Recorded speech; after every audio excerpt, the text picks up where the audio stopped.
Sinta menatap cermin di kamar mandi mewah apartemennya di Jakarta, tangannya gemetar saat menyematkan wig sederhana dan mengenakan seragam koki yang lusuh. Ini gila, gumamnya pada dirinya sendiri, tapi matanya penuh tekad.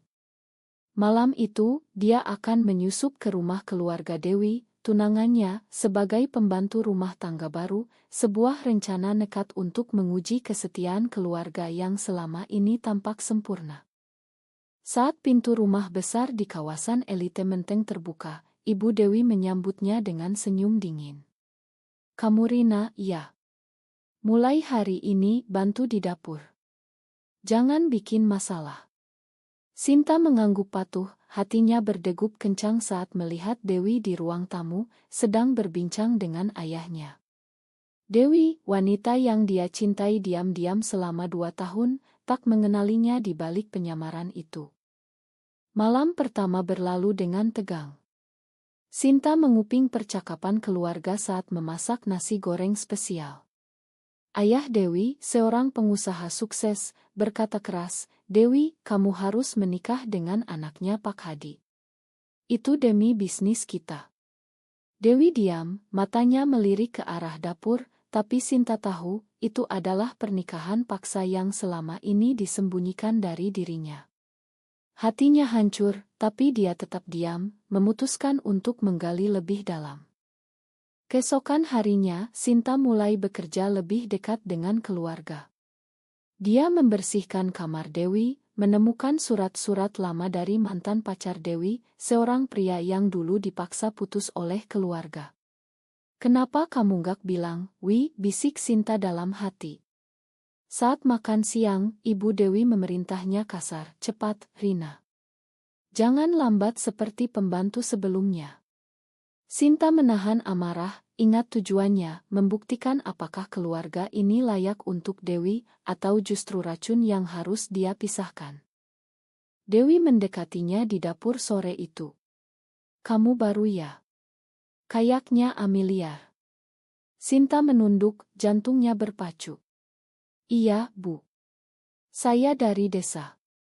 Dewi tersenyum lembut, tangannya menyentuh bahu Sinta sekilas, membuatnya teringat malam-malam mereka bersama di apartemen rahasia. Tapi Dewi tak tahu, dan itu membuat Sinta semakin sakit. Malam itu, saat semua tidur, Sinta menyelinap ke ruang kerja ayah Dewi, menemukan dokumen bisnis yang mencurigakan, ada transaksi gelap yang melibatkan korupsi. Ini bisa hancurkan semuanya, pikirnya, tapi dia ragu apakah ini saatnya membongkar. Konflik mulai memuncak saat pesta keluarga kecil diadakan. Sinta memasak hidangan utama, tapi Ibu Dewi mengkritik habis-habisan. "Ini terlalu asin. Kamu mau maluin kami di depan tamu." Dewi membela, "Bu, cukup. Dia baru." Mata mereka bertemu, dan untuk sesaat, Sinta merasa Dewi mengenali sesuatu. Tapi ayah Dewi tertawa, "Dewi, kamu terlalu lembut. Nanti kalau menikah, suamimu bakal susah." Kata-kata itu seperti pisau, mengingatkan Sinta pada rahasia mereka, hubungan lesbian yang disembunyikan dari dunia. Sinta mulai meragukan rencananya. Di kamar kecil pembantu, dia menangis diam-diam, memikirkan masa lalu. Dia, seorang miliarder pemilik perusahaan tech, jatuh cinta pada Dewi di sebuah konferensi bisnis. Mereka bertemu diam-diam, tapi Dewi selalu bilang keluarganya konservatif, tak akan terima hubungan seperti ini. "Aku harus buktikan mereka salah," gumam Sinta. Tapi semakin dalam, semakin dia lihat betapa tekanan sosial di Indonesia, dari norma agama hingga ekspektasi keluarga, membuat Dewi terjebak. Suatu pagi, saat membersihkan, Sinta mendengar pertengkaran hebat. Dewi berteriak pada ibunya, "Aku gak mau nikah sama orang yang gak aku cinta." Ibu Dewi balas, "Kamu harus. Ini demi nama baik keluarga. Jangan seperti tantemu yang dicerai karena hal-hal aneh." Kata aneh di itu menyiratkan homofobia yang dalam, membuat Sinta marah. Dia hampir keluar dari penyamaran, tapi menahan diri, memutuskan untuk kumpulkan bukti lebih banyak. Hari-hari berlalu dengan ketegangan yang meningkat. Sinta menemukan Oto Lamadewi dengan seorang wanita lain, mungkin mantan kekasih rahasia. Siapa ini, pikirnya cemburu. Saat malam, Dewi datang ke dapur, mata merah. Rina, kamu bisa dengerin aku. Aku lagi bingung. Sinta mendengarkan Dewi curhat tentang tekanan pernikahan, tanpa tahu siapa sebenarnya dia. Aku cinta seseorang, tapi keluargaku nggak akan setuju, kata Dewi. Sinta ingin peluk dia, tapi hanya bisa bilang, ikuti hatimu, Bu. Akhir ile hiji ini, Sinta memutuskan untuk mendekati ayah Dewi secara diam-diam. Dia meninggalkan catatan anonim tentang transaksi gelap itu, berharap memicu reaksi. Tapi saat malam tiba, dia mendengar ayah Dewi berbicara di telepon, cari tahu siapa pembantu baru itu. Kayaknya dia tahu terlalu banyak. Sinta panik, tapi tekadnya semakin kuat. Ini baru awal dari badai yang akan datang. Pagi berikutnya, rumah keluarga Dewi penuh kegaduhan. Ayah Dewi memanggil semua pembantu, termasuk Sinta, ke ruang tamu. Siapa yang tinggalkan catatan ini, tanyanya marah, memegang kertas yang Sinta tulis. Sinta menunduk, berpura-pura tak tahu. Ibu Dewi menatapnya curiga, Rina, kamu yang baru. Kamu lihat apa-apa? Sinta gelengkan kepala, tapi hatinya berdegup. Dewi berdiri di belakang, wajahnya pucat, seolah merasakan ada yang salah.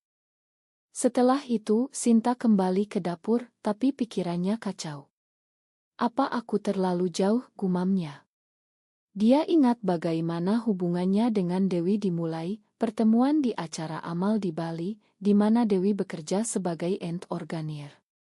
Mereka berbincang, tertawa, dan segera jatuh cinta. Tapi Dewi selalu bilang, keluargaku tradisional. Mereka nggak paham. Sinta, dengan kekayaannya, berpikir bisa ubah itu, tapi kini dia ragu. Siang itu, Dewi mendekatinya lagi. Rina, ayo jalan-jalan ke pasar. Aku butuh teman. Sinta setuju, senang bisa dekat tanpa penyamaran rusak. Di pasar tradisional di Jakarta, mereka berbelanja sayur, Dewi curhat lebih dalam.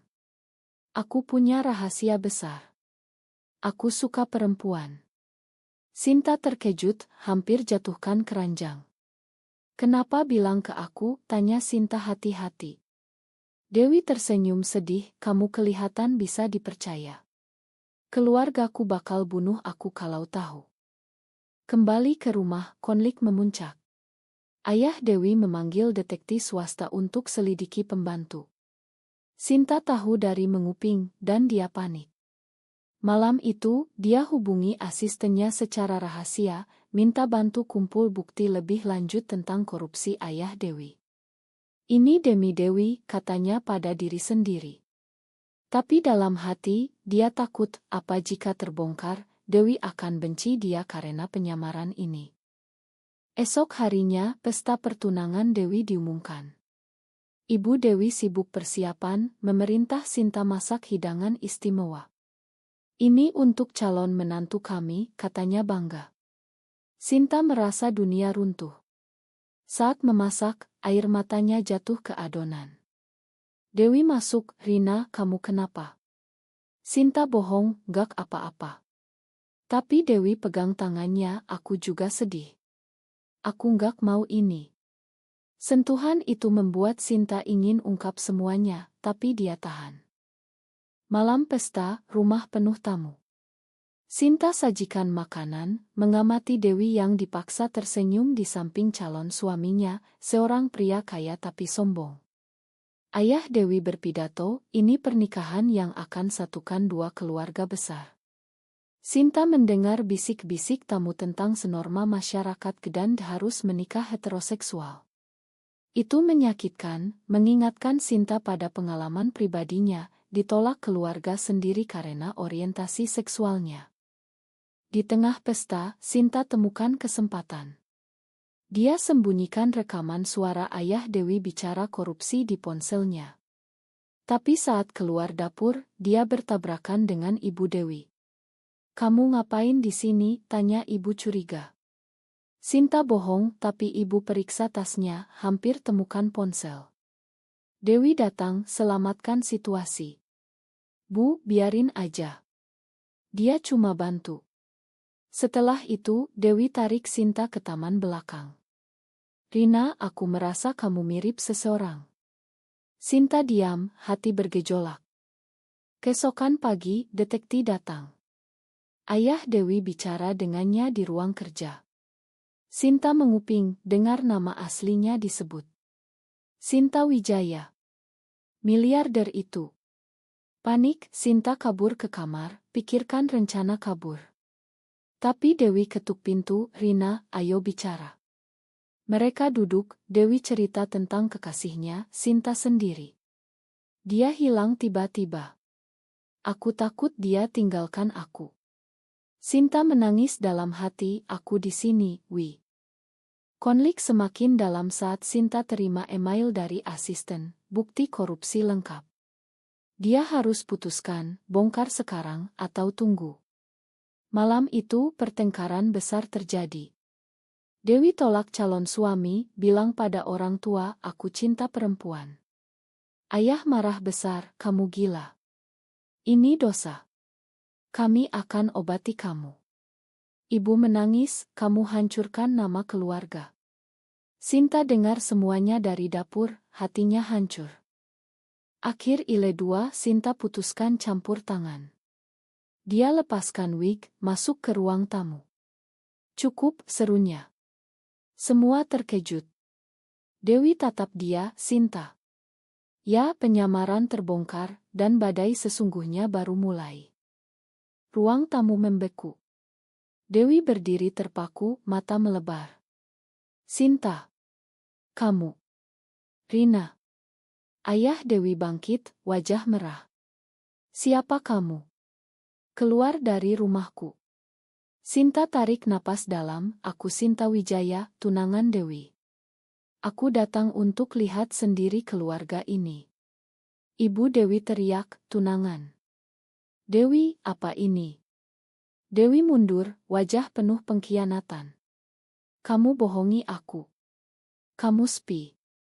Sinta jelaskan semuanya, kecurigaannya pada keluarga, penyamaran untuk lindungi Dewi. "Aku tahu tentang pernikahan paksa, korupsi ayahmu." Ayah Dewi denyut, "Kamu itnah." "Aku panggil polisi." Tapi Sinta tunjukkan rekaman. "Ini bukti. Transaksi gelap dengan pejabat." Keluarga terdiam, Dewi menangis. "Kenapa kamu lakuin ini, Sin? Aku percaya kamu." Sinta dekati, tapi Dewi tolak. "Kamu hancurkan semuanya." Malam itu, rumah seperti medan perang.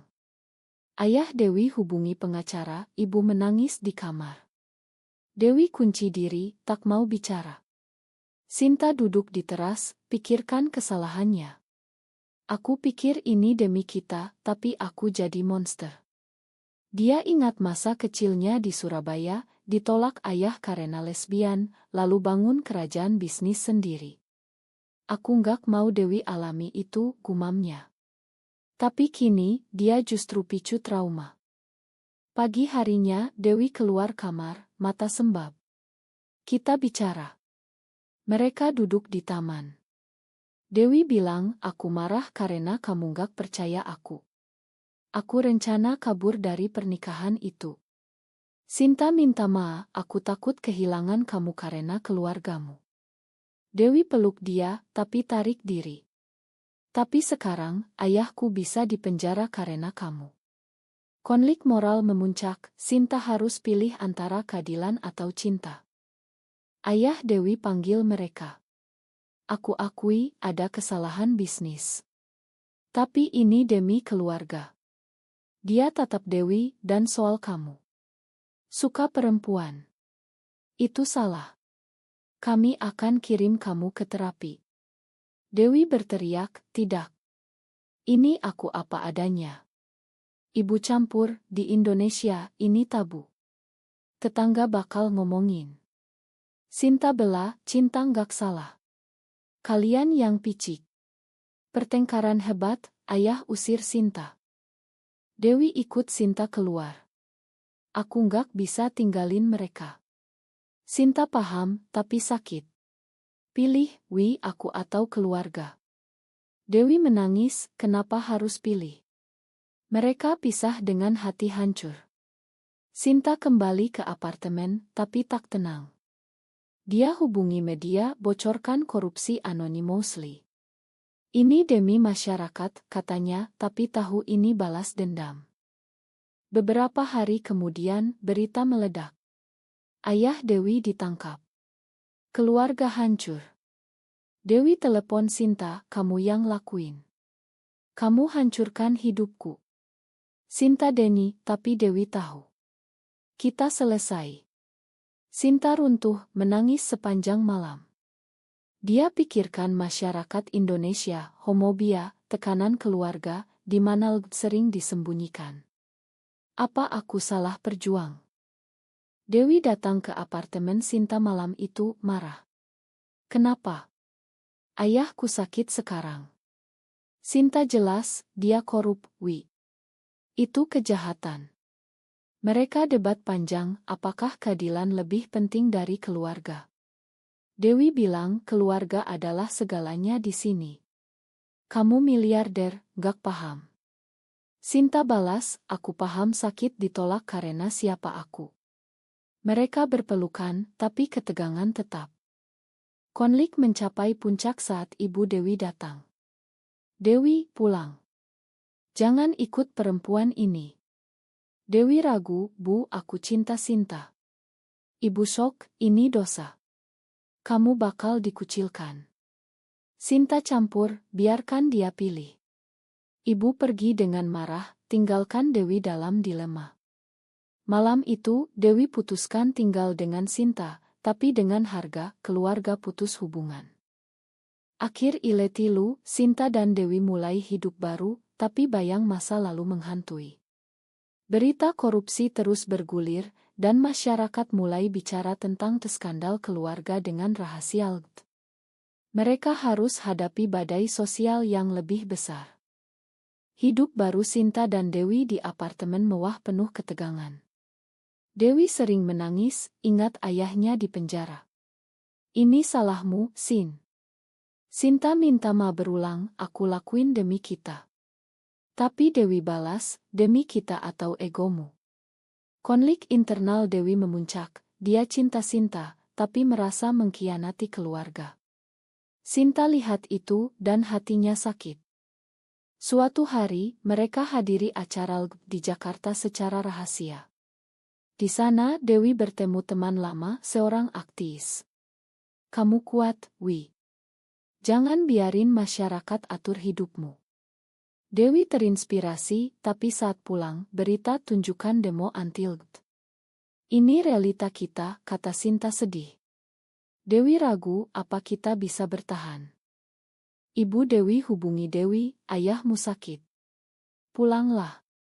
Dewi pergi ke rumah sakit, Sinta ikut diam-diam, di sana, ayah bicara lemah, makan ayah. Ayah salah paksa kamu. Dewi menangis, ayah, aku lesbian. Ayah diam lama, lalu bilang, ayah nggak paham, tapi ayah cinta kamu. Itu momen odd or though, tapi ibu marah, jangan pengaruhin dia. Dewi pilih tinggal, tapi hati terbelah. Kembali ke apartemen, Dewi konfrontasi Sinta. Kamu buat aku kehilangan segalanya. Sinta balas, aku juga kehilangan kepercayaanmu. Mereka debat tentang moral, apakah pengkhianatan demi kebenaran dibenarkan. Dewi bilang, di budaya kita, keluarga di atas segalanya.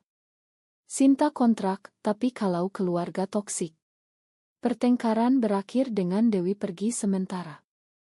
Sinta sendirian, pikirkan masa lalu. Dia ingat bagaimana dia bangun bisnis dari nol setelah ditolak keluarga. Aku kuat, tapi ini beda. Dia hubungi psikolog, curhat tentang trauma. Anda harus makan diri sendiri, kata psikolog. Sinta coba, tapi sulit. Sementara itu, Dewi di rumah ibu hadapi tekanan. Putus dengan dia, Wi. Cari pria baik. Dewi tolak, tidak, Bu. Konflik sosial memuncak saat berita bocor tentang hubungan mereka. Media label skandal miliarder lesbian. Demo di depan kantor Sinta, dengan spanduk "Lelut hancurkan moral bangsa". Sinta hadapi ancaman, bisnisnya terganggu. Dewi kembali, ini terlalu berat. Mereka peluk, putuskan lawan bersama. Tapi Dewi dapat tawaran, ayah bebas jika dia tinggalkan Sinta. Ini pemerasan, kata Sinta. Dewi ragu. Malam itu Dewi putuskan, tolak tawaran. Aku pilih kamu, Sin. Tapi harga mahal, ayah tetap di penjara, ibu putus hubungan. Sinta dan Dewi mulai kampanye diam-diam untuk Hakut, tapi risiko tinggi. Suatu hari, ancaman datang, surat anonim dihentikan atau mati. Mereka takut, tapi semakin dekat. Dewi mulai kerja di perusahaan Sinta, tapi gosip karyawan menyakitkan. Bos lesbian. Ew. Sinta pecat yang diskriminati, tapi itu buat image buruk. Dewi bilang, mungkin kita pindah negara. Sinta tolak, ini tanah air kita. Kita perjuang di sini. Konflik ini uji komitmen mereka. Akhirnya, ayah Dewi bebas dengan syarat. Dia hubungi Dewi, ayo rekonsiliasi.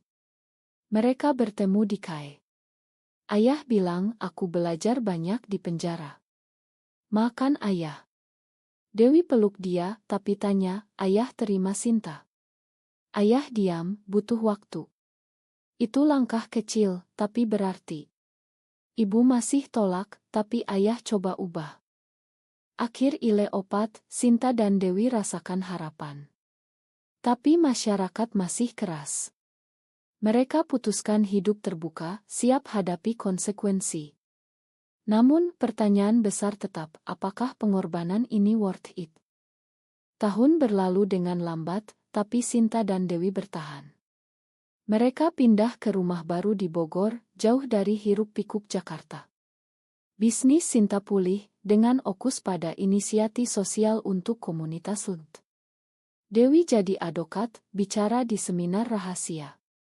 Tapi luka lama masih ada. Dewi sering mimpi buruk tentang ayah di penjara. Ini harga yang kita bayar, kata Sinta peluk dia. Suatu hari, ibu Dewi datang tak diundang. Aku lihat berita tentang kalian. Wajahnya lelah. Dewi tegang, Bu mau apa? Ibu bilang, aku salah. Ayah cerita semuanya. Dia ingin ketemu. Reni keluarga terjadi, penuh air mata. Ayah peluk Dewi, makan ayah karena homofobia dulu. Sinta berdiri di samping, diterima pelan-pelan. Tapi ibu masih ragu, di masyarakat, ini sulit. Konflik terakhir muncul saat Sinta diundang wawancara, dia bicara terbuka tentang perjuangan lesbian di Indonesia. Kita butuh perubahan. Reaksi beragam, dukungan dari muda, tapi hujatan dari konservatif. Ancaman meningkat, tapi mereka tak mundur. Dewi bilang, ini awakening kita. Sinta setuju, tapi mahal harganya. Mereka hadapi momen krusial, pernikahan simbolis di Bali, dihadiri teman dekat. Ayah Dewi datang, beri berkat. Aku bangga sama kamu. Itu puncak emosional, tapi tak legal di Indonesia. Dewi bilang, somedai, maibe. Sinta peluk dia, kita perjuang untuk itu. Refleksi datang saat mereka duduk di pantai. Sinta tanya, apa kamu menyesal? Dewi jawab, tidak. Ini jalan kita. Tapi dalam hati, mereka tahu banyak yang hilang, teman, reputasi, kedamaian. Masyarakat masih juge, keluarga masih rapuh. Tapi cinta mereka lebih kuat. Coda, Sinta tulis buku tentang pengalaman, jadi bestseller. Itu picu diskusi nasional tentang korupsi dan tekanan sosial. Banyak yang terinspirasi, tapi juga kontroversi. Dewi dan Sinta jadi simbol, tapi dengan risiko. Akhir cerita, mereka berdiri bersama, hadapi masa depan. Tapi pertanyaan tetap, apakah mengungkap kebenaran selalu benar, atau kadang pengkhianatan demi kebaikan justru buat lebih banyak luka?